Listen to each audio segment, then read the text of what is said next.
चला महत्त्वाच्या बातमीने सुरुवात करूयात। मनसे अध्यक्ष राज ठाकरे यांनी विधानसभा निवडणुकांची तयारी सुरू केली आणि याच पार्श्वभूमीवर राज ठाकरेंचा महाराष्ट्र दौरा सुरू झाला। सोलापूर दौऱ्यावर आलेल्या राज ठाकरे यांनी विविध मुद्द्यांवर भाष्य केले। यावेळी राज ठाकरे यांनी राज्यातील जातीय राजकारणावर परखड भूमिका मांडली। महाराष्ट्रात आरक्षणाची गरज नसल्याचं वक्तव्य राज यांनी केलं। महाराष्ट्रामध्ये सगळ्या गोष्टी इतक्या मुबलक प्रमाणामध्ये आहेत की या महाराष्ट्रामध्ये आरक्षणाची गरजच नाही। आरक्षण हे आर्थिक उन्नतीसाठी दिलं जातं, हाच गोड गैरसमज या महाराष्ट्रामधल्या अनेक नेत्यांचा आणि अनेक कार्यकर्त्यांचा आणि महाराष्ट्रातल्या बहुतांश तरुणांचा झालेला आहे। जातीचं राजकारण करणाऱ्यांना राजकारणापासून दूर ठेवा असं आवाहन ही राज यांनी केलं। की फक्त माथी भडकवून फक्त मतं हातामध्ये घ्यायची एवढाच फक्त उद्योग आहे। अशा प्रकारचं राजकारण करणाऱ्या मला असं वाटतं की जी लोक असतील प्रत्येक समाजाने यांना निवडणुकीला दूर ठेवलं पाहिजे। भारतरत्न डॉक्टर बाबासाहेब आंबेडकरांनी जे आरक्षण दिलेलं आहे ते आरक्षण टिकलं पाहिजे।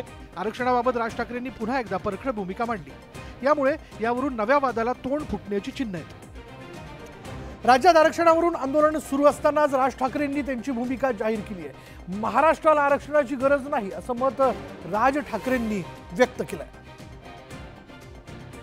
मनसे अध्यक्ष राज ठाकरे यांनी राज्यातील जातीय राजकारणावर परखड भूमिका मांडली। महाराष्ट्रात आरक्षणाची गरज नसल्याचं वक्तव्य राज ठाकरे यांनी केलंय। यावर मनोज जरांगे पाटील यांनी प्रतिक्रिया देताना राज ठाकरेंवर निशाणा साधला। जर देशात आरक्षण आहे तर ते टिकलं पाहिजे ही भाजपची भूमिका असल्याचं अशोक चव्हाण म्हणाले। मराठ्यांना दोष द्यायचं काम तुम्ही पण नका करू, त्यांच्यावर बोलत बी नाही आम्ही, ज्यांना आरक्षणात काही कळतच नाही नका बोला। प्रशासक ज्याला त्याला आपली मतं मांडण्याची गरज आहे, त्यांनी ते मत मांडलंय। आम्ही आमच्या रॅलीमधनं असं आमचं मत मांडलेलं आहे। त्यांच्या पक्षाची भूमिका वेगळी असू शकते, भाजपाची भूमिका आहे जे देशामध्ये आरक्षण आहे ते टिकलं पाहिजे हीच भूमिका भाजपाची। राज ठाकरेंनी आरक्षणावर त्यांचं मत व्यक्त करतानाच महाराष्ट्रातील मुलांना शिक्षण आणि नोकरी मिळाली पाहिजे, यात जात येते कुठे असा थेट मुद्दा उपस्थित केला। एकूणच आगामी विधानसभा निवडणुकांच्या पार्श्वभूमीवर आरक्षणाचा मुद्दा सध्या तरी पेटतच राहणार असल्याचं स्पष्ट होत आहे। राज्यात सध्या आरक्षणावरून वातावरण तापलंय। मराठा आणि ओबीसी असा संघर्ष निर्माण झाला आणि याच परिस्थितीबाबत राष्ट्रवादी काँग्रेस शरदचंद्र पवार पक्षाचे अध्यक्ष शरद पवार यांनी काही दिवसांपूर्वी मोठं वक्तव्य केलं। महाराष्ट्रात आगामी काळात मणिपूरसारखी परिस्थिती निर्माण होऊ शकते अशी भीती शरद पवार यांनी व्यक्त केली होती। पवारांच्या याच विधानावर मनसे अध्यक्ष राज ठाकरेंनी प्रतिक्रिया दिली आहे। महाराष्ट्राचा मणिपूर करण्यासाठी शरद पवारांनी हातभार लावू नये असं राज ठाकरे म्हणाले। कर्नाटकामध्ये घडलं आणि अलीकडच्या काळामध्ये महाराष्ट्रात काही घडेल का काय याची चिंता वाटते। महाराष्ट्राचा मणिपूर होणार नाही याची काळजी मला असं वाटतं शरद पवार साहेबांनी घेतली पाहिजे। त्यांचं आजपर्यंतचं राजकारण पाहता हवंय का नकोय मणिपूर झालेलं राजकारणात त्यांनी परत नव्यानं सुरुवात केलेली आहे। ते प्रत्येक वर्षी नव्यानं सुरुवात करतात राजकारणात। त्यांचा संपूर्ण जो राजकारण आहे ते मॅच फिक्सिंगवरच असतं आणि फिक्सिंग होत नाही। आरक्षणावरून निर्माण झालेला संघर्ष निवळण्यासाठी राजकारण करण्याऐवजी सर्वच नेत्यांनी पुढाकार घेण्याची गरज आहे। एकनाथ शिंदेंच्या बंडानंतर शिवसेनेत फूट पडली। शिवसेना पक्षफुटीनंतर उद्धव बाळासाहेब ठाकरे आणि एकनाथ शिंदे यांच्यात सर्वोच्च न्यायालयात कायदेशीर लढा सुरू आहे। निवडणूक आयोग आणि विधानसभा अध्यक्षांनी खरी शिवसेना शिंदेंची असल्याचा निकाल दिला। यानंतर ठाकरे आणि शिंदेंची शिवसेना स्वतंत्रपणे लोकसभा निवडणुकांना सामोरी गेली। लोकसभा निवडणुकीत दोन्ही शिवसेना एकूण 13 जागांवर भिडले। यातील 7 जागा शिंदेंच्या शिवसेनेनं तर 6 जागा ठाकरेंच्या शिवसेनेनं जिंकल्या। याच निकालाचं विश्लेषण करताना वंचितचे नेते प्रकाश आंबेडकर यांनी खरी शिवसेना शिंदेंची असल्याचा दावा केला। यांच्यामधला स्ट्राईक रेट आपण असा बघितला इलेक्शनचा तर डबल आहे एकनाथ शिंदेचा आणि एकनाथ शिंदेनाच शिवसेनेक आता खरा शिवसेना मानतोय। त्यांची प्रज्ञा नेहमी राजकीय आणि सामाजिक दृष्ट्या हरवलेली असते आणि ती अशीच हरवते म्हणून त्यांचं कायमचे वंचित राजकारणात राहिले। प्रकाश आंबेडकरांच्या वक्तव्यामुळे विधानसभा निवडणुकांच्या तोंडावर खरी शिवसेना कोणाची यावरून सामना रंगणार आहे। मनसेच्या स्थापनेपासूनच राज यांनी परप्रांतीयांचा मुद्दा उचलून धरलाय। परप्रांतीयांविरोधात राज ठाकरे यांची आंदोलनं वादात ठरली आणि आता पुन्हा एकदा राज ठाकरे यांनी परप्रांतीयांविरोधात आक्रमक भूमिका घेतली। महाराष्ट्र सरकारचा निधी हा परप्रांतीय नागरिकांवर खर्च होतोय असा आरोप राज ठाकरे यांनी केला। त्यामुळे शेतकरी तरुणांच्या रोजगाराचा प्रश्न गंभीर बनल्याचा दावा राज ठाकरेंनी केला। या वक्तव्यानंतर वंचित बहुजन आघाडीचे नेते प्रकाश आंबेडकर यांनी राज ठाकरेंना अटक करण्याची मागणी केली आहे। बाहेरून येणाऱ्या लोकांचा लोंढा हा किती मोठ्या प्रमाणावरती आहे आणि मग ते तिथे त्या शहरांमध्ये आल्यानंतर त्यांची व्यवस्था लावण्यातच सरकारचा पैसा इतका खर्च होतो. अशा व्यक्तींना मी असताना म्हणणार आहे की सरळ सरळ ताडापोटा लागला पाहिजे. बघा, हे ब्रेकअप ऑफ द नेशन सरकारने मागे पुढे न बघता अशांना असताना आतमध्ये टाकून मोकळं झालं पाहिजे. विधानसभा निवडणुकांच्या तोंडावर राज ठाकरे यांनी परप्रांतीयांचा मुद्दा उचलला, त्यामुळे यावरून राजकारण रंगण्याची चिन्ह आहेत. महाराष्ट्रात सध्या विधानसभा निवडणुकीची धामधूम सुरू आहे. येत्या काही महिन्यात विधानसभा निवडणुका जाहीर होणार आहेत आणि त्याच पार्श्वभूमीवर आता मनसे अध्यक्ष राज ठाकरेंनी कंबर कसली.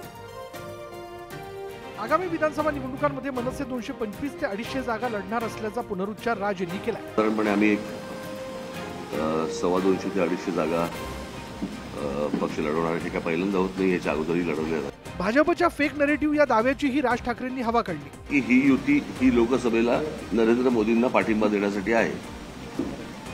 बरोबर आहे. त्याच्यामध्ये मी कधी बोललो का विधानसभेचं काही? भाजपच्या फेक नरेटिव्ह या दाव्याचीही राज ठाकरेंनी हवा काढली. भारतीय जनता पक्षाचा उमेदवार बोलला ना की 400 पार झाले की आम्ही संविधान लढणार. म्हणजे त्यांनी विरोधकांना नरेटिव्ह दिला ना. विधानसभा निवडणुकांसाठी राज ठाकरेंनी स्वबळाचा नारा देत महायुती आणि महाविकास आघाडीपुढे आव्हान निर्माण करण्याची भूमिका घेतली आहे. विधानसभा निवडणुकीसाठी राज ठाकरेंच्या मनसेनं आतापासूनच तयारी सुरू केली आहे. विधानसभा निवडणुकीची घोषणा होण्यापूर्वीच राज ठाकरेंनी 2 उमेदवारांची घोषणा केली आणि यातून एक प्रकारे राज ठाकरेंनी स्वबळाचा नारा दिला. विधानसभा निवडणुकीची घोषणा होण्यापूर्वीच राज ठाकरेंनी उमेदवारी जाहीर करत आघाडी घेतली. सोलापूर दौऱ्यावर असताना राज ठाकरेंनी शिवडीतून बाळा नांदगावकर तर मंगळवेढा विधानसभा मतदारसंघातून दिलीप धोत्रे यांना मनसेनं उमेदवारी जाहीर केली. आता 2 मतदारसंघातील उमेदवार जाहीर करून विधानसभेत एकला चलोरेच्या दिशेनं राज ठाकरेंनी एक पाऊल टाकलं. शिवडी मतदारसंघात बाळा नांदगावकर यांची लढत ठाकरेंच्या पक्षाचे आमदार अजय चौधरी यांच्याशी, तर मंगळवेढा मतदारसंघात मनसेचे दिलीप धोत्रेंची लढत भाजपचे आमदार समाधान अवताडेंशी होण्याची शक्यता. विश्वास टाकून बघा, मी बाळासाहेबांचा चेला आहे, भक्त आहे आणि राज ठाकरेचा आणि तुमच्या दोघांचाही कार्यक्रम. मंगळवेढा मतदारसंघातील जे कोणते प्रश्न असतील त्या सर्व प्रश्नाची सोडवणूक महाराष्ट्र नवनिर्माण सेनेच्या माध्यमातून माननीय राजसाहेब ठाकरे यांच्या नेतृत्वाखाली आम्ही कायम करत आलोय. त्यांनी एका दगडात 2 पक्षी मारल्याचं बोललं जातं. सत्ताधारी महायुतीवर दबाव टाकण्यासाठी तर ही खेळी नाही ना, अशी चर्चा आता सुरू आहे. सचिन वाझेंच्या आरोपांमुळे सध्या राज्याच्या आजी माजी गृहमंत्र्यांमध्ये झुकली आहे. माजी गृहमंत्री अनिल देशमुख पीएम मार्फत पैसे घ्यायचे असा आरोप वाझेंनी केला आणि या आरोपांनंतर अनिल देशमुख यांनी गृहमंत्री फडणवीस यांच्यावर निशाणा साधला. ही फडणवीस यांची चाल असल्याचा आरोप देशमुख यांनी केला. तसंच सरकारनं चांदीवाल आयोगाचा अहवाल जनतेसमोर आणावा अशी मागणी देशमुख यांनी केली. मात्र हा अहवाल महाविकास आघाडी सरकारच्या काळातच आला आणि तेव्हा तो का प्रसिद्ध केला नाही असा पलटवार फडणवीसांनी केला. फडणवीसांच्या या टीकेला देशमुखांनीही उत्तर दिलं. आम्ही तुम्हाला परमवीर, आम्ही तुम्हाला मदत करू आणि मग तुम्ही पहिले अनिल देशमुखावर आरोप लावा, अशा पद्धतीने त्या परमवीर सिंग आणि देवेंद्र फडणवीसचं डील झालं होतं आणि म्हणून परमवीर सिंगनी माझ्यावर आरोप लावले.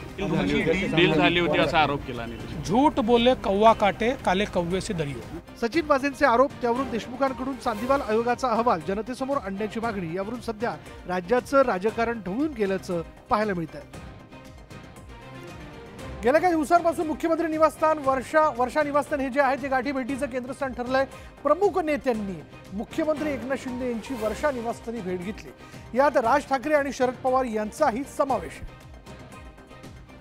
राष्ट्रवादी काँग्रेस शरदचंद्र पवार पक्षाचे अध्यक्ष शरद पवार यांनी गेल्या काही दिवसात 2दा मुख्यमंत्री शिंदेंची वर्षावर भेट घेतली. आधी आरक्षणासंदर्भात चर्चा करण्यासाठी पवार शिंदेंना भेटले. त्यानंतर शनिवारीही पवार मुख्यमंत्री शिंदेंच्या भेटीसाठी वर्षा बंगल्यावर पोहोचले. या भेटीचा तपशील समोर आलेला नसला तरी याबाबत उलटसुलट चर्चा सुरू आहे. या भेटीदरम्यान अदानींचे अधिकारी असल्याची चर्चा आहे. यावर संजय राऊतांनी सावध प्रतिक्रिया देत मुख्यमंत्री शिंदेंना इशारा दिला. फक्त धारावीच्या बदल्यामध्ये मुंबईतले जे 20 भूखंड अडाणींना देण्याचा जो डाव सुरू आहे वर्षा बंगल्यावरून, आणि त्याला इतर काही राजकीय पक्ष अप्रत्यक्षपणे पाठीशी घालत आहेत. मुंबईची लूट शिवसेना होऊ देणार नाही. धारावी कुठे तुम्हाला माहिती आहे, आणि धारावी जिथे समजा आहे तिथे जर आत्ता जर समजा तुम्ही स्क्वेअर फुटाचा भाव काढलात तर तुम्हाला हे सगळं राजकारण कळेल. त्यामुळे मुख्यमंत्री शिंदे आणि पवारांच्या वर्षावरील भेटीमुळे राजकीय वर्तुळात उलटसुलट चर्चा रंगल्या. बांगलादेशमध्ये अराजकता निर्माण झालेली असून शेख हसीना यांनी बांगलादेशच्या पंतप्रधान पदाचा राजीनामा दिला. राजीनामा दिल्यानंतर त्या हेलिकॉप्टरद्वारे भारतात दाखल झाल्या। दरम्यान बांगलादेशमध्ये लष्कर सक्रिय झालंय। बांगलादेशात अंतरिम सरकार स्थापन केलं जाईल असं लष्कराकडून जाहीर करण्यात आलं। गेल्या काही दिवसांपासून बांगलादेशात आरक्षणाच्या मुद्द्यावरून प्रचंड हिंसाचार सुरू आहे। या हिंसाचारात शेकडो जण ठार झाले। गेल्या काही दिवसांपासून पंतप्रधान शेख हसीना यांच्या राजीनाम्याची मागणीही आंदोलकांकडून करण्यात येत होती। या मागणीवरून हजारोंच्या संख्येने आंदोलकांनी ढाका शहरात मोर्चा काढला। याचवेळी आंदोलक आणि पोलिसांमध्ये जोरदार संघर्ष झाला। याचवेळी आंदोलकांनी काही ठिकाणी जाळपोळ केल्याच्या घटना घडल्या। याच दरम्यान दुपारच्या सुमारास शेख हसीना यांनी पंतप्रधान पदाचा राजीनामा दिला। त्यानंतर विशेष हेलिकॉप्टरनं त्या त्रिपुराच्या अगरतला विमानतळावर दाखल झाल्या। त्यानंतर त्या विमानानं दिल्लीलाही दाखल झाल्या। दरम्यान बांगलादेशात सत्ता लष्करानं हाती घेतली आहे। बांगलादेशात मार्शल लॉ लागू करण्यात आलाय। बांगलादेशचे लष्कर प्रमुख यांनी पत्रकार परिषद घेऊन देशात अंतरिम सरकार स्थापन केलं जाईल अशी घोषणा केली आहे। सर्वांनी शांतता राखावी असं आवाहन करण्यात आलं। सर्वपक्षीय बैठकीत अवामी लीगचे कुणी नव्हतं। एकूणच गेल्या काही वर्षांपासून असलेलं शेख हसीना यांच्या नेतृत्वाखालील सरकार कोसळलं असून बांगलादेशात अस्थिरतेचं वातावरण आहे। बांगलादेशात हिंसाचार उफाळून आलेला आहे। बांगलादेशच्या पंतप्रधानांच्या निवासस्थानात आंदोलक घुसले। या निवासस्थानात आंदोलकांनी नासधूस केली आणि त्याचप्रमाणे बांगलादेशच्या रस्त्यावर आगडोम उसळल्याचं पाहायला मिळतंय। बांगलादेशात आरक्षणाच्या मुद्द्यावरून आगडोम उसळलाय। मोठ्या संख्येनं आंदोलकांनी ढाक्यात मोर्चा काढला। या मोर्चानंतर आंदोलकांनी पंतप्रधान शेख हसीना यांच्या निवासस्थानाकडे कूच केली। हजारोंच्या संख्येनं आंदोलक पंतप्रधानांच्या निवासस्थानी घुसले। यावेळी आंदोलकांनी या निवासस्थानी सामानाची नासधूस केली। त्याचप्रमाणे काही जण सोफ्यावर झोपताना तर काही जण या निवासस्थानातील अन्नपदार्थांवर ताव मारताना दिसून आले। त्याचप्रमाणे या निवासस्थानातील सोफेही काही जण घेऊन जाताना दिसून आले। शेख मुजीब उर रहमान यांच्या पुतळ्याचीही तोडफोड करण्यात आली। शेख मुजीब उर रहमान यांच्या पुतळ्यावर आंदोलकांकडून हातोडीचे घाव घालण्यात आले। तर रस्त्यावरही आंदोलकांनी मोठ्या प्रमाणात तोडफोड केली। रस्त्यावरही अनेक वाहनांची जाळपोळ करण्यात आली। शेख हसीना यांच्या पक्षाच्या कार्यालयातही मोठ्या प्रमाणात तोडफोड करण्यात आली आहे। बांगलादेशमध्ये सुरू असलेल्या हिंसाचाराच्या घटनांवर नियंत्रण आणण्यासाठी तिथल्या लष्कराकडून प्रयत्न सुरू आहेत। सर्वांनी शांतता बाळगावी असं आवाहन लष्कराकडून करण्यात आलं। शेख हसीना यांनी बांगलादेशच्या पंतप्रधान पदाचा राजीनामा दिला। गेल्या काही दिवसांपासून बांगलादेशात आरक्षणाच्या मुद्द्यावरून प्रचंड हिंसाचार सुरू आहे। शासकीय नोकरीत मिळणाऱ्या आरक्षणाच्या मुद्द्यावरून सध्या बांगलादेशमध्ये हे आंदोलन सुरू आहे। विद्यार्थ्यांच्या हिंसक आंदोलनात आतापर्यंत 300 पेक्षा जास्त नागरिकांचा मृत्यू झाला। 1971 साली बांगलादेशची निर्मिती झाली। बांगलादेशच्या स्वातंत्र्य संग्रामात सामील झालेल्या लोकांच्या कुटुंबियांना बांगलादेशमध्ये 30% आरक्षण मिळतं। धर्माच्या आधारावर अल्पसंख्याकांना 5% आरक्षण दिलं जातं। 1% आरक्षण दिव्यांगांना दिलं जातं। शासकीय नोकरी मिळणाऱ्या याच आरक्षणाच्या मुद्द्यावरून बांगलादेशात जुलै महिन्यापासून विद्यार्थ्यांनी आंदोलन सुरू केलं। स्वातंत्र्य लढ्यात ज्यांनी योगदान दिलंय त्यांच्या वंशजांना मिळत असलेलं आरक्षण कायम राहावं असं आंदोलनकर्त्यांचं मत आहे। तर हे आरक्षण आता बंद करावं अशी दुसऱ्या गटाची मागणी आहे। या आंदोलनानंतर शेख हसीना सरकारने काही कोटा कमी केला। मात्र तरीही आक्रमक आंदोलकांनी शेख हसीना यांच्या राजीनाम्याची मागणी लावून धरली होती। आगामी विधानसभा निवडणुकीच्या पार्श्वभूमीवर शरद पवार कामाला लागलेत। पवारांनी महाराष्ट्राच्या राजकीय पटावरील मोहरे टिपण्यास सुरुवात केली। याच पार्श्वभूमीवर पवार पश्चिम महाराष्ट्रात मोठा डाव टाकणार असल्याची चर्चा सुरू आहे। राष्ट्रवादी शरदचंद्र पवार पक्षाकडून कोल्हापूरमधील भाजपचे नेते समरजित घाटगे यांना गळाला लावण्याचे प्रयत्न सुरू आहेत। महायुतीकडून कागलमध्ये अजित पवारांच्या राष्ट्रवादीचे हसन मुश्रीफ यांची उमेदवारी निश्चित आहे। त्यामुळे शरद पवार गटाकडून हसन मुश्रीफ यांच्या विरोधात निवडणूक लढवण्यासाठी समरजित घाटगे यांच्याशी 2 वेळा संपर्क साधण्यात आल्याची माहिती आहे। घाटगे यांना आपल्या बाजूला वळवण्याची जबाबदारी शरद पवार गटाच्या पश्चिम महाराष्ट्रातील बड्या नेत्यांवर असल्याचं बोललं जात आहे। सुप्रिया सुळे आणि समरजित घाटगे यांच्यात सातत्याने बोलणी सुरू असल्याचं समजतंय। स्वतः शरद पवार हे देखील समरजित घाटगे यांच्याशी बोलल्याची माहिती मिळते। मात्र समरजित घाटगे यांनी अद्याप शरद पवार गटाचा प्रस्ताव स्वीकारलेला नाही। घाटगे यांनी तुतारी हाती घेतल्यास हा देवेंद्र फडणवीस यांच्यासाठी मोठा धक्का ठरेल। तसंच यामुळे हसन मुश्रीफ यांची डोकेदुखी चांगलीच वाढेल। विधानसभा निवडणुकीच्या पार्श्वभूमीवर महाराष्ट्र काँग्रेसने तयारी सुरू केली आहे। हो, तयारी सुरू केली आहे। महाविकास आघाडीचं जागा वाटप ठरवण्यापूर्वीच काँग्रेसने रविवारी बैठक घेतली।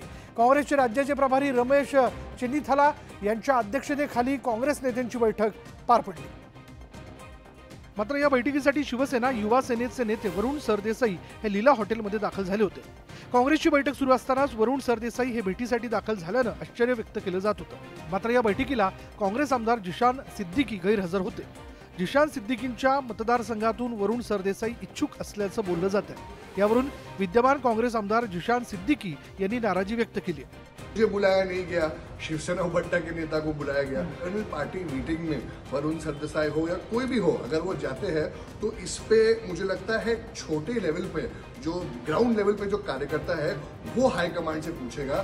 दोन आमदारांनी जी गडबड केलेली होती त्याच्याबद्दलचं आयडेंटिफिकेशन त्यांनी जे केलं होतं ते दाखवण्यासाठी ते आले होते। काँग्रेसने तिकीट दिलं नाही तर वादळे पूर्व मतदारसंघातूनच निवडणूक लढण्याचा निर्धार जिशान सिद्दीकी यांनी व्यक्त केला। मात्र काँग्रेसच्या बैठकीला वरुण सरदेसाईंच्या हजेरीनं राजकीय वर्तुळात चर्चा रंगल्यात। आतापर्यंत राज्याच्या राजकारणात काका विरुद्ध पुतण्या अशी राजकीय लढत झाल्याची अनेक उदाहरणं आहेत। मात्र बुलढाण्यात काकांच्या विरोधात पुतणी उभी ठाकलेली आहे। बुलढाण्याच्या राजकीय रणांगणात काका विरुद्ध पुतणी अशी लढाई होण्याची शक्यता व्यक्त केली जाते। सिंदखेड राजा मतदारसंघातील शेतकऱ्यांच्या विविध प्रश्नावर तहसील कार्यालयावर शरद पवार गटाच्या गायत्री शिंगणे यांच्या नेतृत्वात महाविकास आघाडीचा भव्य मोर्चा काढण्यात आला।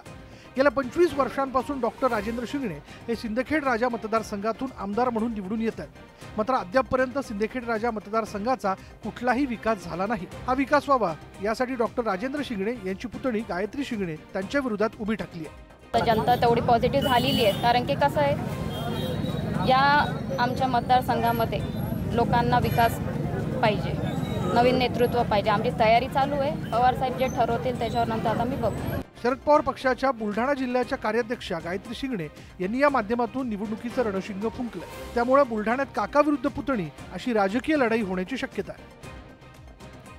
मागील वर्षी दुष्काळाच्या झळा सोसाव्या लागलेल्या सोलापूर जिल्ह्यासाठी आनंदाची बातमी आहे।